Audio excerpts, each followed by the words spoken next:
আপনারা সকলেই জানেন দীর্ঘ 5 বছর পর্যন্ত ফ্যাসিস্টদের রোষানল এবং বিভিন্ন বাংলাদেশের বাস্তবতায় আমাদের প্রিয় ভাই ডক্টর আল্লামা মিজানুর রহমান আল আজহারি তিনি বাংলাদেশে প্রোগ্রাম করতে পারেন নাই, কোরআনের ময়দানে কথা বলতে পারেন নাই। আজকে এই ময়দানের মাধ্যম দিয়ে ভাই আবার আমাদের সামনে কোরআনের তাফসীর পেশ করবেন। তবে আমরা আশা করব আজকের যে পথ চলা নতুনভাবে শুরু হলো, আগামীর বাংলাদেশ, ইসলামের বাংলাদেশ, আগামীর বাংলাদেশ, সাম্যের বাংলাদেশ, আগামীর বাংলাদেশ, ইনসাফের বাংলাদেশ, আগামীর বাংলাদেশ, আলেম ওলামার বাংলাদেশ। এই বাংলাদেশ যতদিন পর্যন্ত ইনসাফের বাংলাদেশ না হয়, আমাদের ভাই ইনশাআল্লাহ অব্যাহতভাবে তার দায়িত্ব এবং বক্তব্য প্রদান করবেন ইনশাআল্লাহ। আল্লাহ রাব্বুল আমিন কবুল করুক, বলেন আল্লাহুম্মা আমিন। প্রিয় ভাইরা, আমি আপনাদের কাছে অনুরোধ করব, এখানে লক্ষাধিক মানুষ, আপনারা যদি একটা ছোট্ট করে কথা বলেন তাহলে এই জায়গায় কোনো পরিবেশ থাকবে না, কোনো পরিবেশ থাকবে না। আমি প্রথমে আমার ক্যামেরাম্যানদেরকে বলবো, আমার মিডিয়ার ভাইদেরকে, আল্লাহর ওয়াস্তে চোখের ইশারায় কাজ করেন, আর কোনো কথাবার্তা বলা যাবে না। রাজি আছেন ইনশাআল্লাহ? কোনো কথা হবে না। শোনেন, আপনাদের কাছে আমি বলি, ক্যামেরাম্যান সহ আমাদের অডিয়েন্সদের জন্য, আপনারা গতকালকে আমাদের ভাইয়ের স্ট্যাটাসটা কি আপনারা দেখেছেন? উনি বলেছেন এইটি ইনশাআল্লাহ ওয়ার্ম আপ। ওয়ার্ম আপ মানে কি? গা গরম করার খেলা, গা গরম করার ম্যাচ। ভাই এটা রূপক অর্থে বুঝিয়েছেন। আপনাদের বিহেভিয়ার, আপনাদের আচরণ, আপনাদের পরিবেশ, এইগুলা দেখে নেক্সটের প্রোগ্রামের জন্য আপনাদের কি করণীয় এবং আপনাদেরকে অ্যালাউ করা হবে কি হবে না, এই সিদ্ধান্ত আসবে। সুতরাং আমরা এমন কিছু না করি যেটা আমাদের মাহফিলের সৌন্দর্য নষ্ট করে। আমরা সকলে সেই দিকে সচেতনভাবে খেয়াল রাখি। আমরা সকলে মিলে যদি একটা চমৎকার পরিবেশ উপহার দেই, তাহলে ইনশাআল্লাহ আমরা এটা প্রমাণ করতে পারবো যে কোরআনের ময়দানের জন্য, তাফসীরের ময়দানের জন্য বাংলার মাঠ প্রস্তুত আছে ইনশাআল্লাহ। প্রত্যেকটা জেলা, বিভাগ, বিভিন্ন জায়গায় আমরা প্রোগ্রাম করতে পারি, ঠিক কি না? এই জন্য আমাদের সহযোগিতা দরকার। আল্লাহ আমাদের সকলকে এই সহযোগিতার মন মানসিকতা নিয়ে কোরআনের পক্ষে কাজ করার মতো তৌফিক দান করেন, বলেন আল্লাহুম্মা আমিন। প্রিয় ভাইরা, জুমা পূর্ব এই সংক্ষিপ্ত অধিবেশনে আমি আপনাদের কাছে মূল্যবান একটি বিষয় থেকে সংক্ষিপ্ত কিছু কথা বলবো। প্রিয় ভাইরা, সময় অত্যন্ত সংক্ষিপ্ত, কিন্তু বিষয়টা অত্যন্ত গভীর। আজকে আমরা এই সংক্ষিপ্ত সময়ে যে বিষয়টিতে কথা বলতে চাই সেটি হচ্ছে, মানুষ এই দুনিয়ার জীবন যখন শেষ করবে, দুনিয়ার জীবন শেষ করে মানুষ আবার আল্লাহ রাব্বুল আলামিনের সামনে যাবে। যখন মানুষ আল্লাহ রাব্বুল আলামিনের সামনে যাবে এবং আল্লাহর কাছে তার আমলনামা নিয়ে উত্থিত হবে, দুনিয়ায় যেরকম গড়ে পর্দায় সকল মানুষ একসাথে থাকে, ওই দিন আল্লাহ রাব্বুল আলামিনের সামনে সব মানুষ একভাবে উঠবে না। হাসরের ময়দানে মানুষদেরকে আল্লাহ রাব্বুল আলামিন হিসাবের বেলায় 4 দলে বিভক্ত করবেন। হাসরের দিনে হিসাবের বেলায় মানুষ কয় দলে বিভক্ত হবে? সকলে কথা বলেন নাই, সকলকে একসাথে বলতে হবে। হাসরের দিনে বিচারের বেলায় মানুষ কয় ভাগে বিভক্ত হবে? সকলে হাতগুলা নিচে নামান। আমি যখন জিজ্ঞাসা করব সব কথা বন্ধ, সব কথা বন্ধ করে আপনাকে এখন আলোচনার কথায় উত্তর দিতে হবে। হাসরের দিনে বিচারের বেলায় মানুষজন কয় দলে বিভক্ত হবে? 4 দলে। গভীর মনোযোগে শোনেন, আমরা সংক্ষিপ্ত সময়ে 4 দলের পরিচয় এবং কোন দল আল্লাহর কাছে সফল হিসেবে বিবেচিত হবে সেই দলে যেন আমাদের নাম অন্তর্ভুক্ত হয়, সেই কথা কয়টি শুনেই আমরা ইনশাআল্লাহ আমাদের কথা শেষ করব। আল্লাহ যেন আমাদেরকে আমলের নিয়তে কথাগুলি শোনার তৌফিক দান করেন, বলেন আল্লাহুম্মা আমিন। আল্লাহ রাব্বুল আলামিন কোরআনুল কারীমের সূরা মুমিনুন, সূরা মুমিনের মধ্যে আল্লাহ রাব্বুল আলামিন কিয়ামত পর্যন্ত আগত মানুষদের জন্য বলছেন, দুনিয়ার মানুষ ভালো করে খেয়াল করো। আল্লাহ বলছেন, আফা হাসিবতুম আন্নামা খলাকনাকুম আবাসা, তোমরা কি মনে করো নাকি তোমাদেরকে দুনিয়াতে অযথায় বিনা কারণে কোনো রকম আল্লাহ রাব্বুল আমিনের উদ্দেশ্যহীন তোমাদেরকে সৃষ্টি করা হয়েছে নাকি? আল্লাহ বলছে না, দুনিয়ার মানুষ তোমাদেরকে বিনা কারণে উদ্দেশ্যহীনভাবে সৃষ্টি করা যেমন হয় নাই, সেরকম এইটাও তোমরা ভাবো নাকি? ওয়া আন্নাকুম ইলাইনা লা তুরজাউন, আল্লাহর কাছে তোমাদেরকে বোধহয় ফেরত আসতে হবে না। আল্লাহ এর দ্বারা বোঝাতে চান বান্দা তোমাকে অযথায় সৃষ্টি করা হয় নাই, আবার আল্লাহর কাছে তোমাকে ফেরত অবশ্যই আসতে হবে, ঠিক কি না? দুনিয়ায় অনেক নাস্তিকেরা আছে, নানান ধরনের ইসলামের বিপক্ষে কথা বলে, কোরআনের বিপক্ষে কথা বলে। আমরা মাঝে মাঝে বলি দুনিয়ায় কোরআনকে অস্বীকার করুক, এরকম দুঃসাহস অনেকে দেখায়, অনেক কথা বলে, কিন্তু তাদের কাছে আমাদের চ্যালেঞ্জ, পুরা কোরআন তোমাকে অস্বীকার করতে হবে না। তোমার যদি সাধ্য থাকে, আল্লাহ কোরআনুল কারীমের মধ্যে বলেছেন কুল্লু নাফসিন যায়িকাতুল মাউত, এই দুনিয়াতে যে জীবন নিয়ে এসেছে তাকে মৃত্যুবরণ করতে হবে, পুরা কোরআন অস্বীকার করতে হবে না। তোমার সাধ্য থাকলে 100, 150, 200 বছর বেঁচে দেখাও। দুনিয়ার মানুষ তার জীবন যদি তাকে মৃত্যুর স্বাদ গ্রহণ করতে হয়, তাহলে ওই মানুষ যেরকম কোরআনের একটা আয়াতকে অস্বীকার করতে পারে না, আল্লাহ বলছেন তুমি যতই লাফাও না কেন, প্রকৃতার্থে তুমি আল্লাহর বিধানের বাইরে যেতে পারবে না। আল্লাহ রাব্বুল আমিন বলছেন, যেহেতু আল্লাহ রাব্বুল আমিন তোমাকে অযথা সৃষ্টি করেন নাই, আল্লাহ রাব্বুল আমিন তোমাকে যৌক্তিক কারণে তার কাছে ফেরত আসতে হবে, এটাও স্মরণ করায় দিচ্ছেন। এবার আল্লাহ নিজের পরিচয় দিচ্ছেন, ফাতাআলাল্লাহুল মালিকুল হক লা ইলাহা ইল্লা হুয়া রাব্বুল আরশিল কারীম। আল্লাহ রাব্বুল আমিন বলছেন তিনি সেই মহান রব যিনি আরশের অধিপতি, যার থেকে বড় মর্যাদার আর কেউ নাই। আল্লাহ নিজে বলছেন সেই আরশের অধিপতি। তোমাদেরকে বুঝাতে চান তোমাদেরকে অযথায় সৃষ্টি করা হয় নাই, আর আল্লাহর কাছে তোমাকে ফেরত আসতে হবে। এই জন্য আল্লাহ বলছেন ওয়া মাইয়াদউ মা'আল্লাহি ইলাহান আখার, তোমাদের মধ্যে থেকে আল্লাহকে যে ইলাহ ছাড়া, আল্লাহ ছাড়া অন্য কাউকে ডাকো তোমরা, অনেক সময় আল্লাহ ছাড়া অন্যের কাছে সাহায্য চাও, আল্লাহ ছাড়া কেউ ভালো মন্দ করতে পারে এরকম বিশ্বাস করো। আল্লাহ বলছেন লা বুরহানা লাহু বি, আল্লাহ বলছেন এটার কোনো প্রমাণ নাই। আল্লাহর পুরা সৃষ্টি জগৎ সাক্ষ্য দেয় আল্লাহ ছাড়া আসলে কোনো রব নাই, প্রকৃতার্থে কোনো মাবুদ নাই।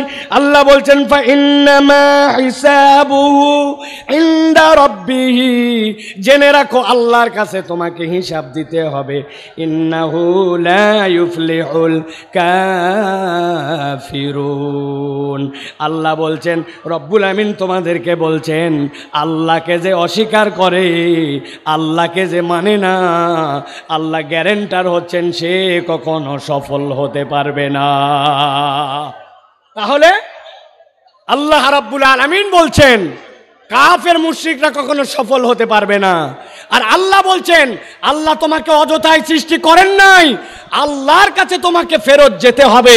এবার জিজ্ঞাসা করব, আমরা কি এই ঈমানটুকু ন্যূনতম বিশ্বাস করি যে আল্লাহর কাছে আমাদেরকে ফেরত যেতে হবে?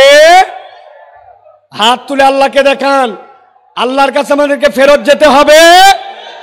কথা বলেন, 2 হাত তোলেন, শক্ত করে 2 হাত তোলেন। যারা যারা বিশ্বাস করি আল্লাহ আমাদেরকে অযথায় সৃষ্টি করেন নাই, আল্লাহর কাছে ফেরত যেতে হবে, হাত তুলে আল্লাহকে দেখান।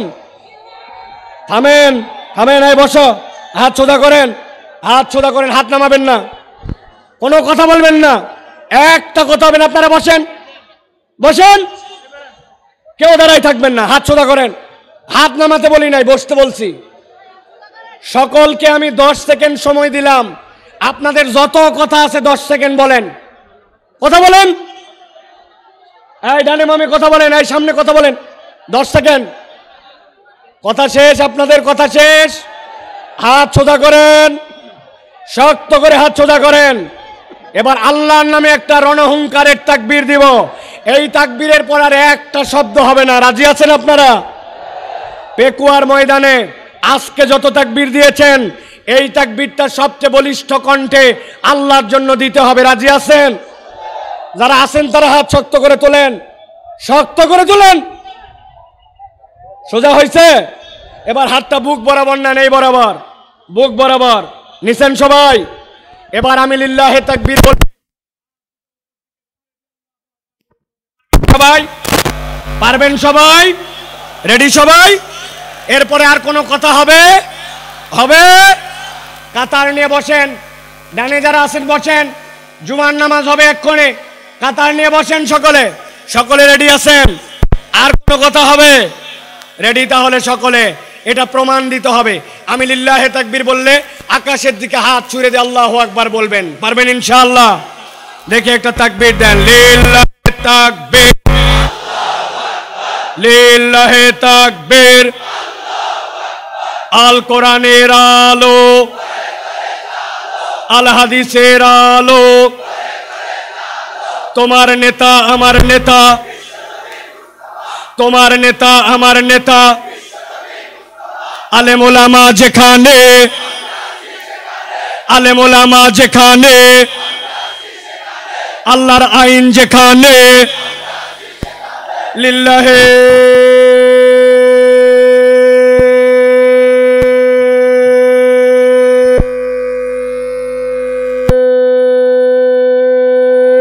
তাকবীর।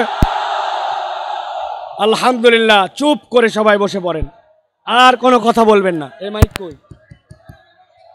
বসেন সবাই, আর কোনো কথা নাই, সাউন্ড চলে গেছে। প্রিয় ভাইরা, সাউন্ড কই? সাউন্ড সাউন্ড সাউন্ড নাই। প্রিয় ভাইরা, তাহলে আমরা সংক্ষিপ্ত সময় একদম আমরা আজকে জানার চেষ্টা করব হাসরের ময়দানে মানুষ মূলত আল্লাহর কাছে চারভাবে তার আমল নামা নিয়ে উত্থিত হবে। কয়ভাবে? চারভাবে। এক নম্বর, আল্লাহ বলছেন একদল লোক বিনা হিসাবে জান্নাতে যাবে, সুবহানাল্লাহ বলেন। আরেক দল লোক বিনা হিসাবে জাহান্নামে যাবে, নাউজুবিল্লাহ বলেন।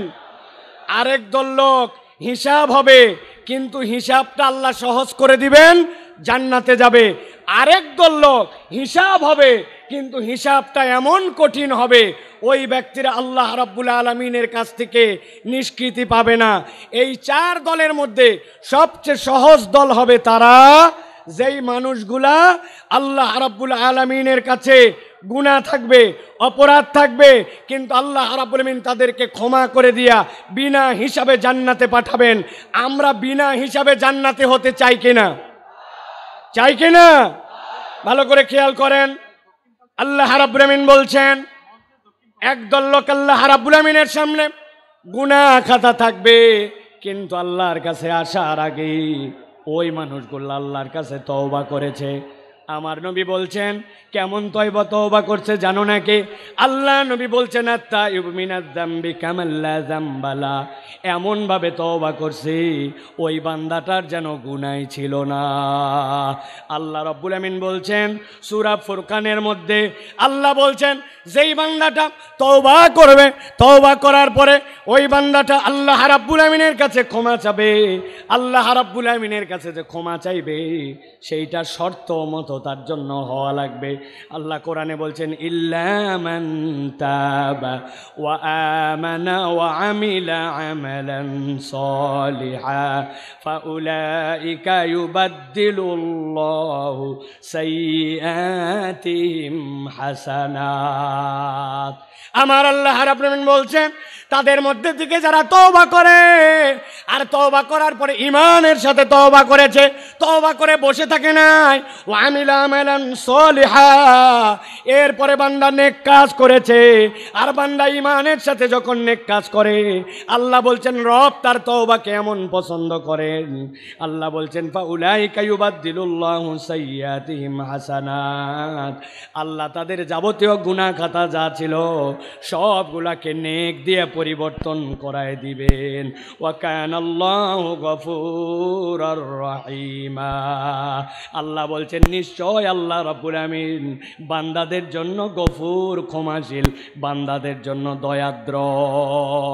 এত বড় মাহফিল আসলাম আর হই হই করলাম, জোরে জোরে স্লোগান দিলাম আর চলে গেলাম, কোনো লাভ হবে না। আমাদের জন্য ভালো করে বোঝেন, আল্লাহ রাব্বুল আমিন বলছেন আজকের ময়দানে আপনি আসছেন, আল্লাহর কাছে আপনি শপথ নেন, রব্বুল আমিন আমার গুনাহ আছে, আমার অপরাধ আছে, আমার ভুল আছে, কিন্তু আমি আজকে তওবা করতেছি রব, তুমি আমার একমাত্র ইলাহ, ওই ইলাহ হিসাবে সাক্ষ্য দেওয়ার পরে আমার ভুল থেকে আমি সরে আসতে চাই। বান্দা যদি একবার আল্লাহকে ইলাহ হিসাবে গ্রহণ করে আর গ্রহণ করার পরে আল্লাহর কাছে তওবা করে, রব্বুল আমিন বান্দাকে মাফ করে দিবে। মুফাসসিররা ব্যাখ্যা করেছেন ওয়াল্লাযীনা ইউওয়াহ্হিদুনাল্লাহ ওয়া লা ইয়াদউনা ওয়া লা ইয়াবুদুনা ইলাহান গায়রাহ। আল্লাহর কাছে ঈমান আনার মানে কি? আল্লাহর তাওহীদে আপনাকে অটল হতে হবে। আল্লাহ রাব্বুল আমিন ছাড়া কারো সাথে ইবাদত করা যাবে না এবং আল্লাহ ছাড়া কাউকে ডাকা যাবে। বান্দা যদি এইটা করে, আল্লাহ বলছেন বান্দা তোমার গুনাহ যত হোক আমি রব্বুল আমিন তোমাকে প্রকৃত তওবাকারী হিসাবে কবুল করে নিয়া আমি তোমাকে মাফ করে দিব। তবে একটা শর্ত আছে, বান্দার হক নষ্ট করা যাবে না, ঠিক কি না? আপনি দেশের টাকা বিদেশে পাচার করে দিবেন, আপনি দেশের হরিলুট করে ফেলবেন, রাস্তাঘাট খেয়ে ফেলবেন, আপনি দেশের বিভিন্ন জায়গায় জালিয়াতি করবেন, যেই প্রজেক্ট অল্প টাকায় হয় ওইটা 10 গুণ 20 গুণ বাড়াবেন, এরপরে শেষ বয়সে এসে আল্লাহর কাছে তওবা করবেন, মাপ পাওয়ার কোনো সুযোগ নাই। মনে করছেন দেশের থেকে হয়তো বেরিয়ে গেছি, পালায় গেছি আর মাপ পেয়ে গেছি, এত সোজা নয়। আমি আপনাদের কাছে জিজ্ঞাসা করতে চাই, আমেরিকা কি আল্লাহর দুনিয়ার ভিতরে না বাহিরে? কথা বললেন না। আমেরিকা আল্লাহর দুনিয়ার ভিতরে না বাহিরে? কানাডা কি আল্লাহর দুনিয়ার ভেতরে না বাহিরে? ফ্রান্স কি আল্লাহর দুনিয়ার ভেতরে না বাহিরে? আমাদের পাশের দেশটা কি আল্লাহর দুনিয়ার ভেতরে না বাহিরে? বললেন না যে আল্লাহর দুনিয়ার ভেতরে না বাহিরে? আপনি কেমনে ভাবলেন আশপাশে পালায় যে আমি চির মুক্তি পেয়ে গেলাম? আমি আমার ভাষায় বলি, ফুটবল খেলা মাঝে মাঝে শুরু হয়, সেন্টার থেকে বল নিয়ে খেলতে খেলতে এ পা ও পাশে ডিয়ের মধ্যে যায়, ডিয়ের মধ্যে থেকে এরপরে গোল দিকে কিক করে। আপনার কেবলমাত্র দৌড়ানি শুরু হয়েছে, এখনো বহুত দৌড়ানি বাকি আছে। আল্লাহর ধরা সবচেয়ে বড় ধরা। আল্লাহ ধরে না কিন্তু ধরলে আল্লাহ ছাড়ে না, ঠিক কি না? এই জন্য প্রিয় ভাইয়েরা, আমাদেরকে স্লোগান দিও না এখন ভাই, কথা শোনেন প্রিয় ভাইরা। এই কথা বলার উদ্দেশ্য আল্লাহর কাছে ক্ষমা নিয়ে আমাদেরকে বিনা হিসাবে জান্নাতি হওয়ার জন্য চেষ্টা করতে হবে। এটা একটা দল কয়টা বলছি? 4টা। চলেন এবার 2 নম্বর দল। কয় মিনিট আছে আমাকে লিখে দিবেন, বসেন আপনি। 2 নম্বরে কথাগুলো মনোযোগ দিয়ে শোনেন। আল্লাহ রাব্বুল আমিন বলছেন একদল লোকের কোনো হিসাবই হবে না, বিনা হিসাবে জাহান্নামে ঢুকায় দেওয়া হবে। নাউজুবিল্লাহ বলেন। আল্লাহ কোরআনে বলছেন সূরা বাকারা 217 নম্বর আয়াতের মধ্যে, ওয়া মাইয়ারতাদিদ মিনকুম আন দীনিহি ফায়ামুতু ওয়া হুয়া কাফির ফাউলাইকা হাবিতাত আ'মালুহুম ফিদ দুনিয়া ওয়াল আখিরাহ ওয়া উলাইকা আসহাবুন নারি হুম ফিহা খালিদুন। আল্লাহ বলছেন একদল লোক অতি পণ্ডিত হয়ে যায়, আল্লাহর দিনের উপরেই ছিল, কিন্তু এমন বুঝ আনছে, বুঝ এনে মুরতাদ হয়ে গেছে, আল্লাহর দিন থেকে সরে গেছে। সে অনেক সময় বুঝে মুরতাদ হয়, অনেক সময় না বুঝেও মুরতাদ হয়। আমাদের দেশে না বোঝা একদল মুরতাদ আছে, এদের ঈমান বোঝানো আমাদের জন্য জরুরি। ছোট্ট করে বোঝানোর জন্য বলি, আমাদের দেশে এরকম মুসলমান আছে কিনা নামাজের ইসলাম পছন্দ করে, ও রোজার ইসলাম পছন্দ করে, জাকাতের ইসলাম পছন্দ করে, কিন্তু যেই না বলা হয় চোরের বিচার আল্লাহর আইন দিয়ে করা হোক, দেশটা আল্লাহর আইন দিয়ে চলুক, খেলাফত অনুযায়ী দেশটা পরিচালিত হোক, সেই না ওই নামাজি হাজী সাহেব পর্যন্ত রাজি থাকে না। এরকম মুসলমান আছে কিনা? উল্টা আমাদেরকে বলে সাইফুল্লাহ ভাইকে তো কোনো দলের লোক মনে করতাম না, কিন্তু উনিও তো দেখি দলের কথা বলে। আল্লাহর দ্বীনের পক্ষে কথা বললে, আল্লাহর আইনের পক্ষে কথা বললে দল খুঁজে নামে পরিচয় দেয়, আসলে এইগুলা মুনাফিক মার্কা মুসলমান। ভালো করে বোঝেন, আল্লাহ বলছেন কেউ যদি আল্লাহর দিন থেকে মুখ ফিরায় নাই, ফায়ামুত ওয়া হুয়া কাফির, এই অবস্থায় যদি মারা যায় তাহলে সে কাফের। আল্লাহ বলছেন আর কেউ যদি কাফের অবস্থায় এরকম করে মুরতাদ হয়ে মরে যায়, ফাহাবিতাত আমালুহুম ফিদ দুনিয়া ওয়াল আখিরা ওয়া উলাইকা আসহাবুন নারি হুম ফিহা খালিদুন। এই মানুষগুলাকে চিরস্থায়ী জাহান্নামে ঢুকানো হবে, এদের কোনো বিচার হবে না, সরাসরি জাহান্নামে যাবে। অতএব যাই করি নাই করি কখনো আল্লাহর দিনের থেকে মুখ ফিরানো যাবে না, আর নিজের পণ্ডিতি খাটায়া আল্লাহর বিধান নিয়ে কোনো বাজে কথা বলা যাবে না, ঠিক কিনা? খুব সাবধান প্রিয় ভাইরা। আল্লাহ রাব্বুল আলামিন কুরআনুল কারীমের মধ্যে বিস্তারিত কথা বলেছেন, সংক্ষেপ সময় এই জন্য আপনাদের কাছে বোঝানোর জন্য বলছি। মুরতাদ কিভাবে হয়? ওরা মনে করে নবীর তরিকা ঠিক না, নবীর পদ্ধতি পছন্দ করে না, আল্লাহর বিধান আগে ঠিক মনে করত, কিন্তু এখন মনে করে আল্লাহর বিধান বোধহয় বাংলাদেশের জন্য, আমাদের সমাজের জন্য অচল। এরকম যদি মনে করে, ও যত হাজী সাহেব গাজী সাহেব হোক না কেন, আল্লাহর কাছে সে মুরতাদ হয়ে যাবে বিনা হিসাবে জাহান্নামে। আল্লাহ হেফাজত করুক, বলে আল্লাহুম্মা আমিন। প্রিয় ভাইয়েরা, এবার চলেন আমরা 3 নম্বর দলের মধ্যে যাব। 3 নম্বর দল কি এটা একটু বুঝতে হবে, সেটা হচ্ছে হিসাব হবে।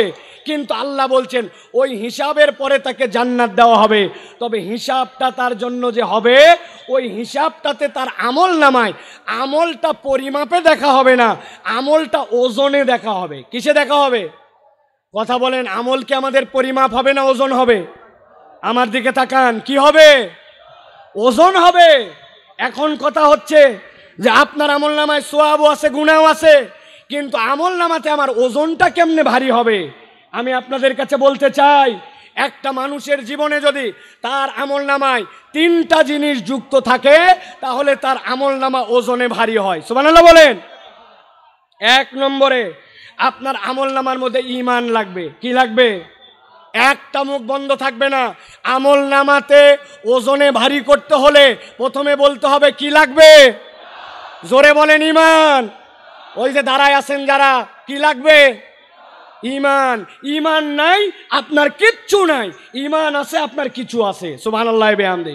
এই যে তরুণেরা ওয়াজ শোনার জন্য চলে আসছে, কিন্তু এর মধ্যে অনেকেই আছে ঈমানের বেসিক হচ্ছে সালাত, অথচ সেই সালাত আদায় করে না। আছে কি না? আমি আপনাদের কাছে একটা ছাত্র আর একটা শিক্ষকের একটা দৃষ্টান্ত দিব 30 সেকেন্ডে, ভালো করে খেয়াল করেন। এক ছাত্রকে তার ওস্তাদ জিজ্ঞাসা করছে, বলো তো দুনিয়াতে নামাজ পড়ে না কারা কারা? ওই ছেলে ভেবে চিনতে বলছে, ওস্তাদ দুনিয়াতে নামাজ পড়ে না 3 শ্রেণীর লোক। কয় শ্রেণী? কথা বলেন। 3 শ্রেণী। বলো তো 1 নম্বর কে? বলছে 1 নম্বর যে পাগল অথবা অজ্ঞান। মাশাআল্লাহ। 2 নম্বর কে? বলছে ওস্তাদ 2 নম্বর যে মৃত, সে নামাজ পড়ে না। মরা মানুষ নামাজ পড়ে? উল্টা নামাজ পড়া লাগে। বলছে মাশাআল্লাহ। এবার 3 নম্বর বলো। বলছে 3 নম্বর হচ্ছে যে অমুসলমান। তাহলে নামাজ পড়ে না কয় শ্রেণী? 1 নম্বরে পাগল অথবা অজ্ঞান, বলেন। 2 নম্বরে মৃত, 3 নম্বরে অমুসলমান। এবার পেকুয়ার লক্ষ মানুষকে সামনে নিয়ে জিজ্ঞাসা করতে চাই, যারা এখানে আছেন দাঁড়ায় বসে দূরে কাছে, আমরা কি পাগল অথবা অজ্ঞান? আমরা কি মৃত? আমরা কি অমুসলমান? আপনি কিন্তু ফাঁসে গেছেন। আপনি আগামীকালকে নামাজ পড়েন নাই, বলছে এই তুই কি পাগল? বলছে না। তাহলে মরা না, অমুসলমান না। তো আপনি পাগল না, মরা না, অমুসলমান না, আপনি নামাজ পড়বেন না, তা হবে না, ঠিক কি না? ঈমানের পরে সবচেয়ে গুরুত্বপূর্ণ এইটা হচ্ছে আপনার আমার জন্য সালাত। তাহলে আমলে ওজন বাড়ানোর জন্য কাজ 3টা। 1 নম্বর ঈমান লাগবে। কি লাগবে? 2 নম্বর লাগবে নিয়ত সহি লাগবে, আপনার নিয়তটা বিশুদ্ধ লাগবে। নিয়ামতুল্লাহ নিজামীর কথা, মোটরসাইকেলে আসতে আসতে আমার চোখটা ছলছল হয়ে গেছে। বল সাইফুল্লাহ ভাই এত লক্ষ লক্ষ লোক দেখানোর জন্য আয়োজন করি নাই।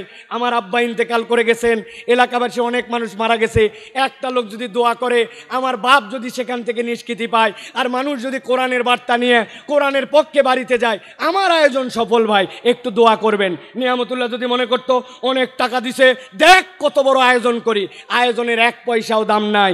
এই জন্য আমলটা লাগবে ইখলাসের সাথে আল্লাহর জন্য, ঠিক কি না? আমল করব কার জন্য? আল্লাহর জন্য।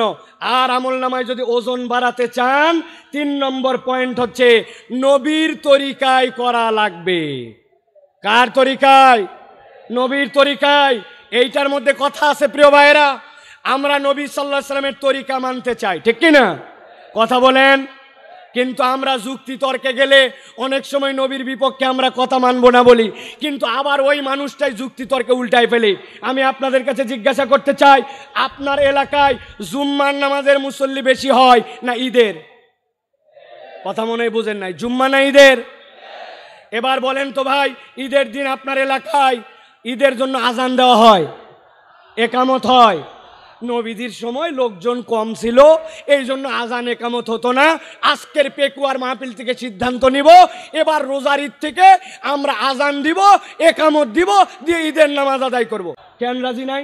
আজান একামত খারাপ নাকি? বলবেন হুজুর আলটা পাল্টা কথা বলেন না, নবী যা করে নাই আমরা তা করব কেন? আচ্ছা ঠিক আছে, ওইটা বাদ দিলাম। এবার আজকে একটা আমল আমরা করলে কেমন হয়? নবীজি ছিলেন মাসুম, সাহাবায়ে কেরাম ছিলেন আদুল, তাদের গুনাহ খাতাই ছিল না। আমাদের গুনাহ খাতা কম না বেশি? যাদের বললেন না তারা মনে হয় আল্লাহর ওলি। গুনাহ খাতা কম না বেশি? আজকে আমরা নবীজির সময় জুমার নামাজে 2টা করে সিজদা হতো। জিজ্ঞাসা করব সিজদা দেওয়া ভালো কাজ না খারাপ কাজ? ভালো কাজ। তো আমরা ভালো কাজ, এই জন্য আজকের জুমায় আমরা 4টা করে প্রত্যেক রাকাতে সিজদা দিব। কারা কারা রাজি আছেন হাত তোলেন। আপনারা জুমায় 4টা সিজদা দিবেন? কারা কারা রাজি আছেন? আছেন কেউ? বলে হুজুর আলগা কথা বলেন না, জুমার নামাজ নবীর ওখান থেকে সিলেক্ট করা। আমি বুঝানোর জন্য বললাম, যেই লোক জুমার নামাজের সিজদা ভালো কাজ, তাও 4টা দিবে না, ঈদের নামাজের আজান দিবে না, একামত দিবে না, ওই মানুষকেই যদি বলা হয় এটা নবী করে নাই, এটা বিদআত, এটা ছেড়ে দেন, তখন বলবে আমার দাদাকে বুঝতো না, আমার বাপকে বুঝে নাই, আমার আগের ইমাম সাহেবকে জানে নাই। এই কথা বলে বলে নবীর তরিকার থেকে নিজেকে সরায়।